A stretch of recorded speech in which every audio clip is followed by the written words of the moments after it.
one thing I'm tired of is seeing say men don't chase women no more. You want to chase a bill? What the in this economy? Come on now, you got to be coming with something. Y'all ain't got nothing to come with other than demands. Like what the don't want to do for a nigga expecting all this love. Oh, our fathers and forefathers did it. Nigga. Fuck them. What the Marrying the right person is so much more important than being married. You don't want to do this twice. You don't want to go through emotional pain. You don't want to rush and be desperate to get into this thing called marriage, because if you get it wrong, your life is going to pay for it in so many ways that you may not see now. So before you fall in love, take your precious time. You will get it right, but take your time. When it comes to dating, the issue isn't that there aren't any men or women out there. The issue boils down to a matter of attraction, because we are seeing so many different types of people on social media. Because we can post a picture of ourselves and get hundreds or thousands of likes, it really boosts our ego to unhealthy levels. And we think that people are beneath us. And the people who might really be good for us, who can be a good match, we overlook those people because we always think that there's something better. A lot of these modern women keep on asking this silly question over and over again. How come I can't find a good man? Where are the good men at? They're with the ladies that decided to prioritize them and cater to them when you decided you was going to go to the club and mess around. This is all we want. We want a man who acts like a man, who's manly, who takes care of things. Leader. I don't need you to an alligator with your hands, but I need to feel so feminine around you because you are so masculine that I can turn my brain off because I know you've got it. Yeah. I trust you. I trust your intellect. I trust your character. I trust that I can close my eyes and follow you blindly, and I'm going to be happy about where I end up. That's what it's about. We go out. I don't have to use my brain. I don't have to think, you know what I mean? Order the whole thing for us. Take me, plan the thing. Say you tell me where we're going, and we're all set. What's going on, fellas? Don't forget to like and subscribe to the channel. Leave a comment down below. Let's get back to the video. No woman is single in her 30s for any reason other than she values and loves herself, because she could easily not be single if she were willing to settle. Framing being single as that's because I value myself. That's because I 100%. Love myself. I could go out there and just find somebody. Like, there's a lot of people out there to choose from, and many people do choose to settle. It's very easy to find someone. Yeah. Like, if you have no standards and you are happy with anything and you will put up with anything. With heterosexual relationships, men are not the competition for each other when they are dating a woman. They're competing against a woman's solitude. So almost the more comfortable you get with your solitude, the more of a high quality partner you'll get. Because you won't be settling in that way. Exactly. You know, these modern women don't realize that the same mouth that said you don't need a man is going to be the same mouth in 5 or 10 years that's asking where all the good guys went. Y'all's mouth is writing checks that your behind cannot cash. They're trying to tell you this, but you act like you don't hear them. Y'all are acting like losers. Y'all are in y'all bag over this. Like, y'all are so upset about this. And what I like to know is, when old girl was on that sprinkle movement, fulminating out the mouth, dogging our men out, talking all kind of trash about them, trying to put us on, give us tips, and teach us how to train and move as if they were pets, a part of our lifestyle. Y'all had no words for that. Y'all were hooting, hollering, cheering it up, sharing with your friends, tagging this person. You know, oh yeah, that's racist. Oh my God, this, that, and the third. But now that somebody else has started this drizzle movement, y'all got all the issues in the world. And all I like to know is, why? If a woman disrespects you, you need to get her to the point where she is actually forced to change. When you leave her, you never take her back. I promise I'll change. I didn't mean to hurt you. You didn't mean to, but you also didn't care. You also knew it was going to hurt him. So what do you mean you didn't mean to? I'm sorry. You're sorry because you got caught. I didn't know what I was thinking. I was too immature. You chose to be immature. You knew what you were doing was wrong. She's going to get to a point where she can't manipulate you anymore, to the point where she has to change so that she can attract a man like you again. One-on-one coaching in bio. Don't take her back. You know, a lot of these modern women be talking about the dating pool dried up and there's no good men left. Not really. It's not really dried up. The men are still out there. It's just that they've relocated. They're doing things like going overseas, getting their passport, and honestly and truly going different locations where you're not likely to be, and finding women and happiness for their lives. I did that once in my first marriage. I knew we were out of milk. I knew my husband was going to come home starving and he eat a salad making bowl worth of cereal before he went to bed. And I knew we didn't have any milk. And I was on my way home and I could have stopped to get milk. And I was like, I'm not gonna. Yeah, I was at the vengeful part of that marriage. But we have our son.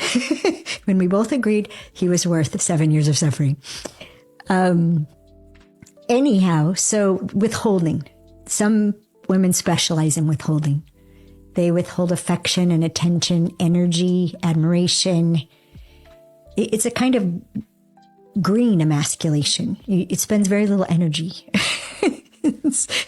I'm being economical and diminishing you at the same time. I'm just not giving you anything. That's sadly one of them. A lot of these modern women don't understand that they ruin the relationships they're in.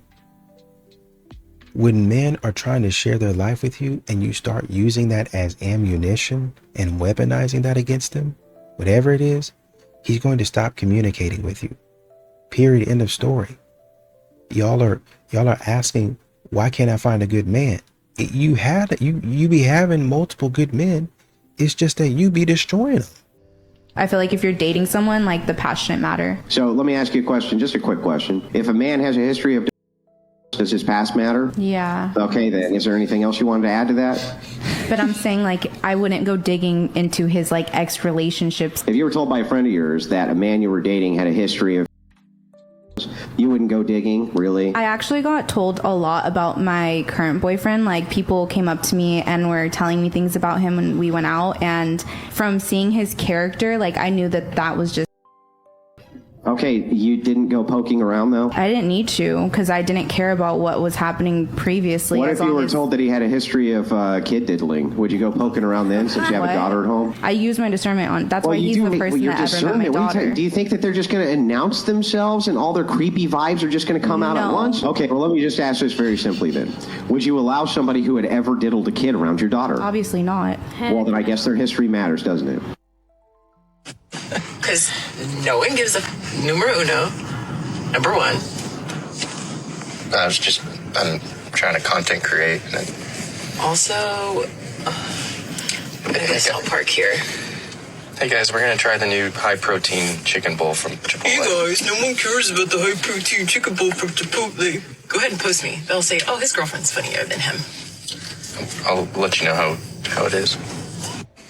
Hey, just got back, everybody. It looks like the regular bowl. Nothing's different. So she's taking the lettuce off hers because I told her I had E. coli on. Oof. Number one, you don't have a wife or a girlfriend. You have a competitor. A competitor that definitely doesn't respect you, doesn't even like you, I would argue. She is very likely jealous of you, and she will probably never let you live in a state of happiness if you're succeeding more than she is. This is the type of man that deserves to blow up and deserves to be doing so much better than her and then leave her at the curb, man. What a lot of these modern women don't understand is those same men that you're passing up when you're 25, in about 10 years, about 10, 15 years, those are going to be the same men that you want to give you the time of day. Y'all 25, you young, you looking good and all that other stuff. You got it going on until 10, 15 years later when ain't nobody paying attention to you like they used to. And now you want to be in that man's face. When a man stops texting first, most people assume he stopped caring. But psychology says that's rarely the truth. Sometimes he still checks your profile, still rereads old conversations, just with a tired heart. Because always being the one who reaches out slowly teaches him something painful. He notices the short replies, the missing enthusiasm, the energy that no longer comes back. Even if you never say it out loud, he feels when he's no longer a priority. And that's when something inside him pulls away. Not out of ego, but out of self-protection, because no one wants to keep knocking on a door that feels closed. So he stops texting first, not because he stopped feeling, but because he's afraid of giving more than he receives. And while you think he lost interest, he's wondering if you ever had it. Because a man who stops reaching out didn't stop caring, he stopped hoping. Modern women don't seem to understand you can't shame a regular guy. You average, you need to be above average. Oh, you need to be this, and this. And then when that man finally goes and finds somebody, whether it be overseas or in another city, in another state, when he get about your face and go find somebody else, now you asking where all the good men went. They went to go find somebody that wasn't acting stupid. Some women justify using men. Have all these expectations out of you, and then she'll just be like, oh, that's just how relationships are. No, you have a right to have a voice and opinions and feelings about certain things. And they should be taken seriously. They should be discussed. She's lucky to have me. This is based around her being the prize. No, women are not the prizes. Either you're both a prize in the relationship, or neither one of you are a prize. I don't care which way you go. What I've noticed is women that say this often think their presence is the gift, and a lot of those women don't bring anything really to the relationship anyways. So I don't know where they got that from. Other men would do more. Yeah, and in some ways that other man would do less. Dealing with a woman that's constantly comparing you to other men, run. Because no matter how much more you do, it still won't be good enough for her. She will find more stuff. She will find a better comparison. And eventually it'll get to the point where she's comparing you to celebrity relationships, where realistically most people cannot compete with something like that. A lot of women continue to ask or continue to want, continue to search in weird places, might I add. Where are the good men? Where can I find them? You can stalk. You can stalk them in front of the gas station at 5 o'clock in the morning. You show up to Lowe's and sneak up on them. Yeah, it's weird stuff. You know, the type of stuff that they call men creepy about, they go in and they do it. Where are the good men? And the funny thing about it is that you wouldn't have had to do that had you been acting right. I date really manly men. So they love to spoil women in that way. And I love to spoil men in the feminine way. Like, I really take care of them. I really invest in them. I do things for them. I, make their life easy so that they can be better and stronger. And I support them and they support me back. I strongly believe in the masculine and feminine dynamic. Yeah. I think men have to stay masculine. And I know everyone's going to hate me for saying this, but it works. Yeah. Women are here to be women. Our physiology is such. It doesn't mean we need to be locked up in the house and not allowed to do anything or say anything. No, that's not what I mean by being feminine.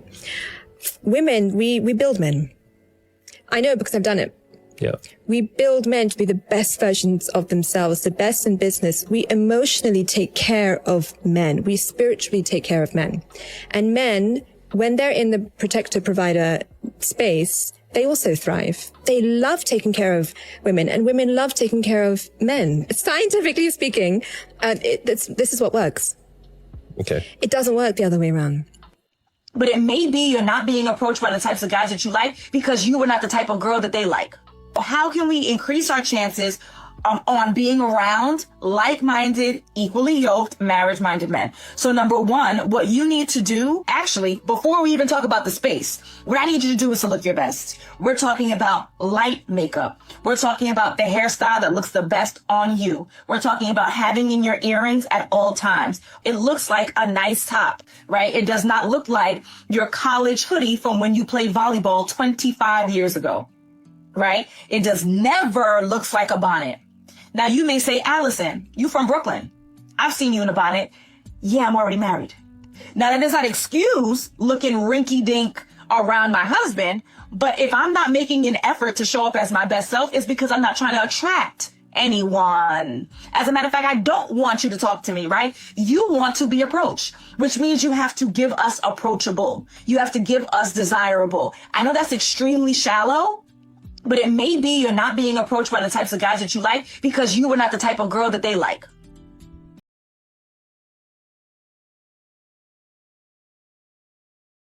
Men, where are all the good men at? You might go to a club.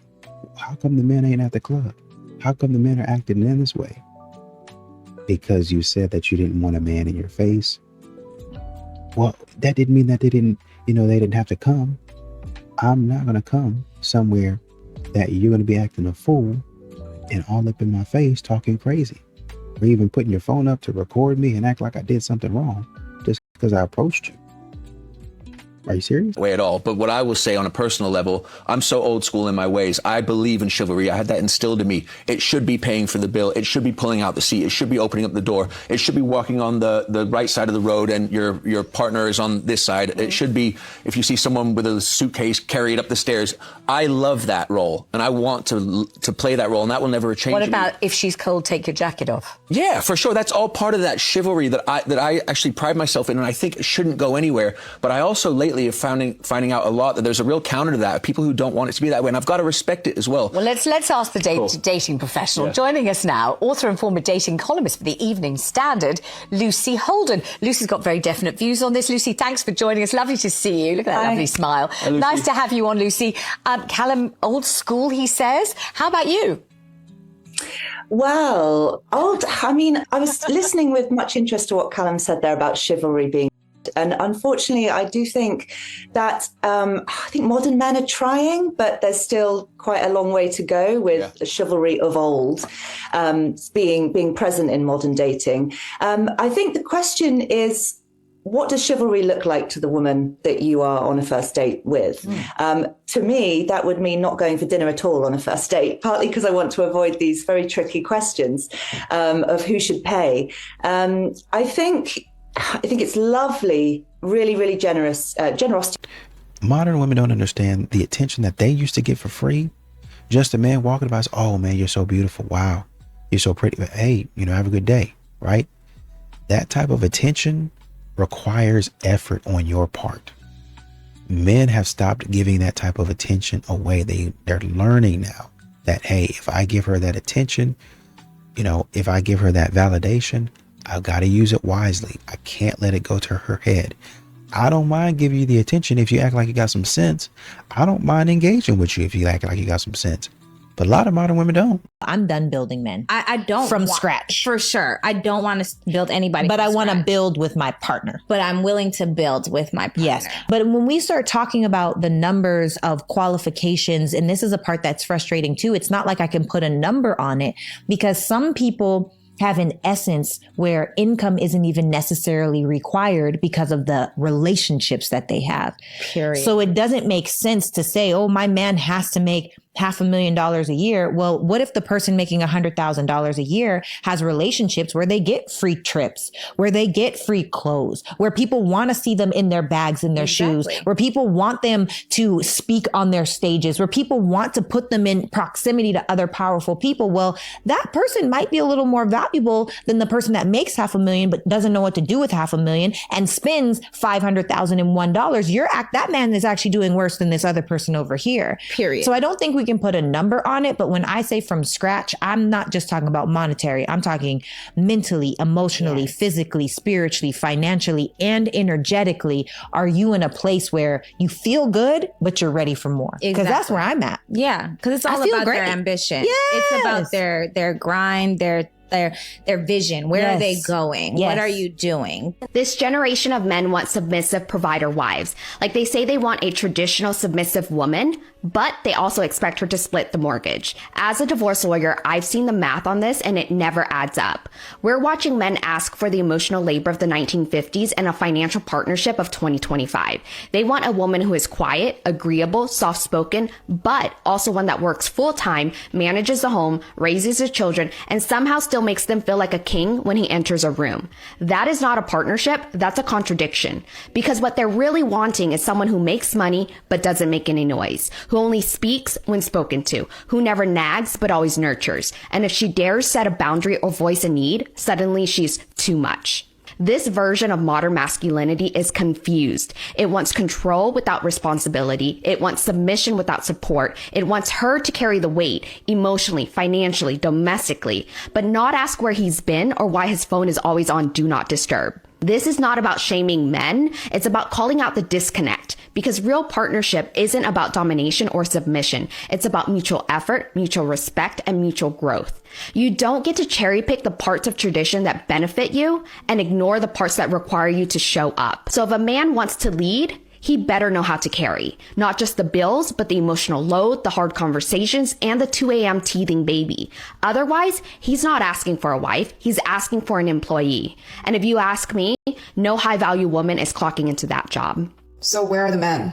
Where do y'all hang out? If you don't go to coffee shops, I'm so tired of going to a bar or go to different events and they're 90% of the ladies and only 3 men hang out in the corner. Do you guys just not leave the house or go outside? Yeah, I would love to stop using all the dating apps that are just not working anymore and start meeting people in real life organically. But where do men usually hang out? I feel like I've been looking at the wrong places. So let me know in the comments. I have a boyfriend who loves me and I love him, but I didn't wake up in a healthy relationship by accident. It took me years to figure out my standards, my boundaries, and what I'm willing to compromise on. So these are 7 non-negotiable rules in our relationship that you may agree with or you may not. Starting out with number 1, we are radically transparent about money. That's how much I make, what accounts I have, credit cards, all of it. Money is not a taboo topic for us and it removes so much unnecessary tension. We do not ask to see our friends, we tell. I'll never ask my boyfriend if I can see my friends and he won't ask me. Of course, there's always an invite unless it's a boys' night or a girls' night. Our autonomy is assumed, not requested. Build each other up without fear, aka we are not afraid to compliment each other. Achievements, intelligence, work ethic, we celebrate it all. If you're afraid to hype up your partner out of fear that they might outgrow you, that's a problem. Family relationships are protected. I would never get in the way of my boyfriend's relationship with his mom or his siblings, and he wouldn't get in the way of mine. We understand how important family is, and we respect boundaries without control. We encourage each other's individual interests. My boyfriend randomly picked up birding, talking binoculars, recording birds, the whole thing. And I love reading sci-fi, so I could fully yap about world building for 20 minutes. Also share interests like anime, but we don't need to be identical to be close. Don't ghost each other, stonewall, or disappear when there is a conflict that we're having. If something is off, we talk about it early and we bring it up to the other person. Calmly, directly, and without trying to win. We choose each other, but we do not lose ourselves. Our relationship adds to our lives. It makes each of our lives better, but it doesn't replace our lives. We both had lives before we met each other, and we choose to protect that. We incorporate these non-negotiable rules not because we're strict or strive for perfection, because they make us feel safe, loved, supportive, and help build us a sustainable, long-lasting relationship. Scream? I don't hear anything. Are you serious? Ah! Am I the word? Is this soundproof? Yeah. Wait.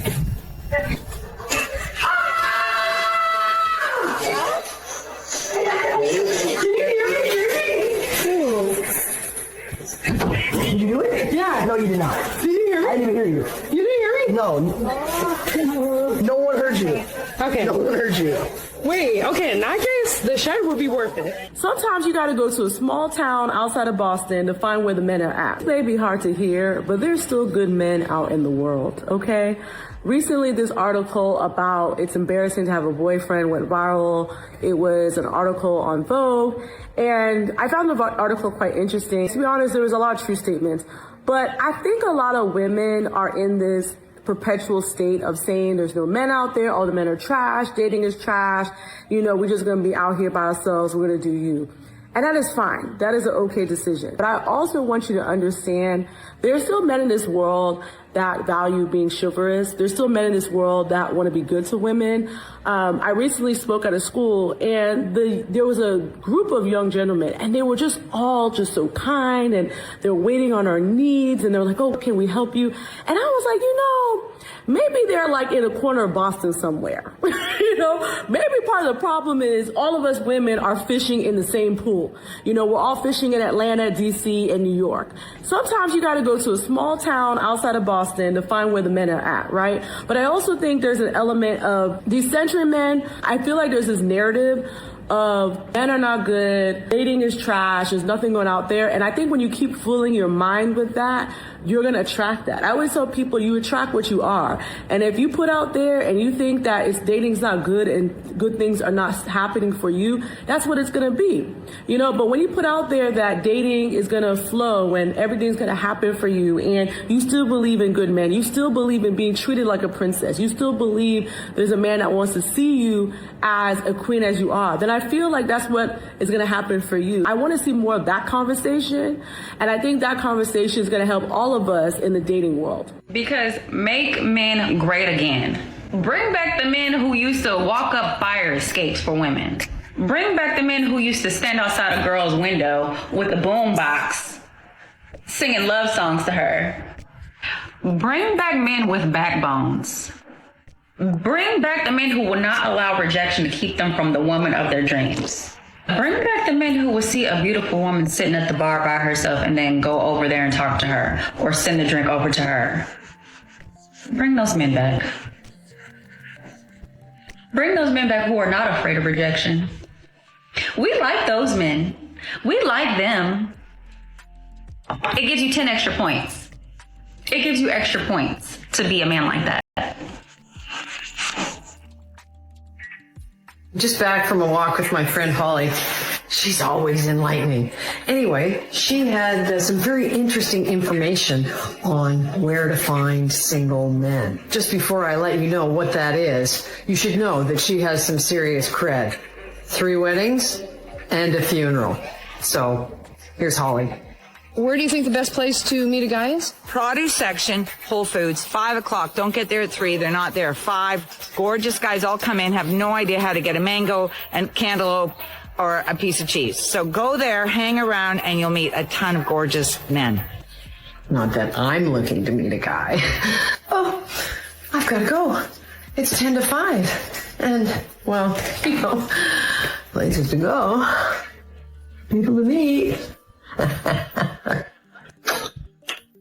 There's that song, I'm looking for a man in finance. That's the one. Trust fund, 6'5", exactly. Blue eyes, yeah. And I remember someone put those stats like into a calculator of like, if you were to calculate these stats of how many men who were like that would be available. And I remember if you put in whether you want a guy over 6 foot, over 50k a year, which is a good wage, but like nothing crazy, but that's what the average girl wants is a guy with 50k in terms of a salary per year, and then obviously you want him to be single.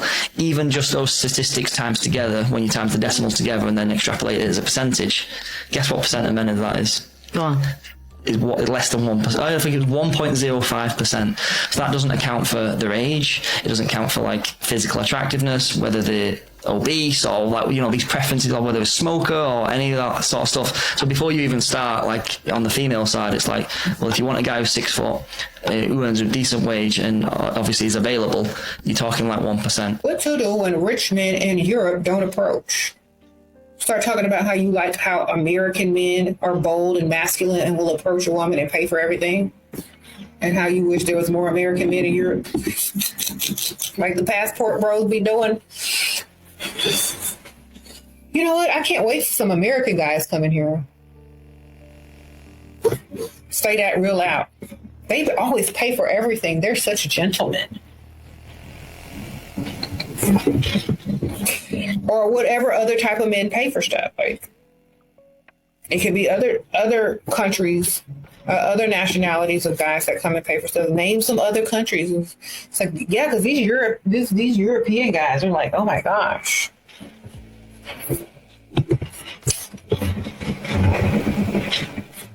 They start loud talking and talking about, I hope some Americans come in because they always love to pay for women. They're such gentlemen and they're so masculine.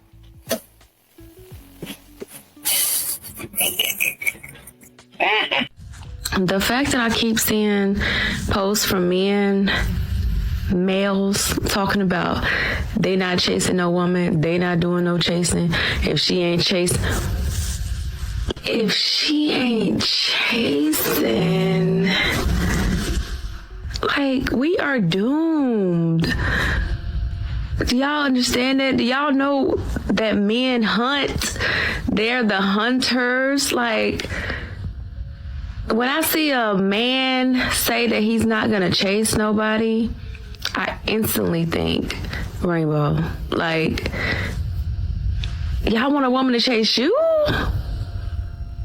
Y'all want us to hunt y'all? Like, he who finds. Like, come on, man. We are doomed.